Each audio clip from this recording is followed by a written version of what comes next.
லைஃப்பில் ஃபர்ஸ்ட் டைமாக என்னோடய பர்த்டேக்கு நான் ட்ரெஸ் எடுக்க தனியாக சோலோவாக வந்து கிளம்பிட்டேங்க. கொஞ்சம் சந்தோஷமாக தான் இருக்குது. ஸோ தனியாக வந்து ட்ரெஸ் எடுக்க போகிறது.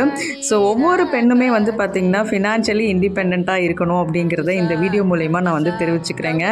ஏன்னா என்னோடய பர்த்டேக்கு வந்து பார்த்திங்க அப்படின்னா என் ஹஸ்பண்ட் தான் வந்து எனக்கு ட்ரெஸ் எடுத்து தருவார். ஃபர்ஸ்ட் டைமாக வந்து நான் ஃபினான்ஷியலி இண்டிபெண்ட் ஆனதுக்கப்புறம் இப்போ தான் ஃபர்ஸ்ட் டைமாக போய்ட்டு என் பர்த்டேக்கு நான் வந்து பர்ச்சேஸ் பண்ணுறேன். ட்ரெண்ட்ஸ் தான் வந்து வந்திருக்கேன். நிறைய ஆஃபர்ஸ்லாம் வந்து ட்ரெண்ட்ஸில் வந்து இருக்குங்க.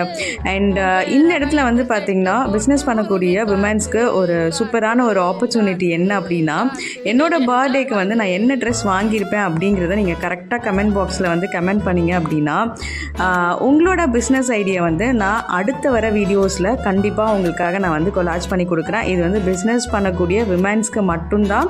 ஸோ உங்களோட பிஸ்னஸ் ஐடியா வந்து நான் கொலாஜ் பண்ணி கொடுக்குறேன். ஸோ அதனால் மறக்காமல் என்னோடய பர்த்டேக்கு நான் என்ன ட்ரெஸ் வாங்கியிருப்பேன் அப்படிங்கிறத கமெண்ட் பண்ணுங்கள்.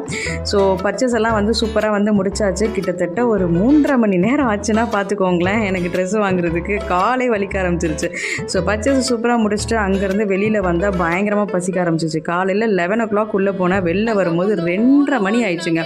ஸோ சூப்பராக வந்து ஒரு ரெஸ்டாரண்ட் போயிட்டு அப்படியே ஒரு பிரியாணியும் சிக்கன் 65யும் சாப்பிடலாம் அப்படின்னு சொல்லிட்டு போயாச்சு. இந்த எக்ஸ்பீரியன்ஸ் வந்து ரொம்பவே வந்து சூப்பராக இருந்துச்சு அப்படி தான் சொல்லணுங்க. ரொம்பவே வந்து ப்ரௌடாக இருந்துச்சு. என்ன நினைக்கும் போது எனக்கு ரொம்ப ப்ரௌடாக இருந்தது. ஸோ ஒவ்வொருத்தருமே வந்து இண்டிபெண்ட்டாக வந்து ஃபினான்ஷியலி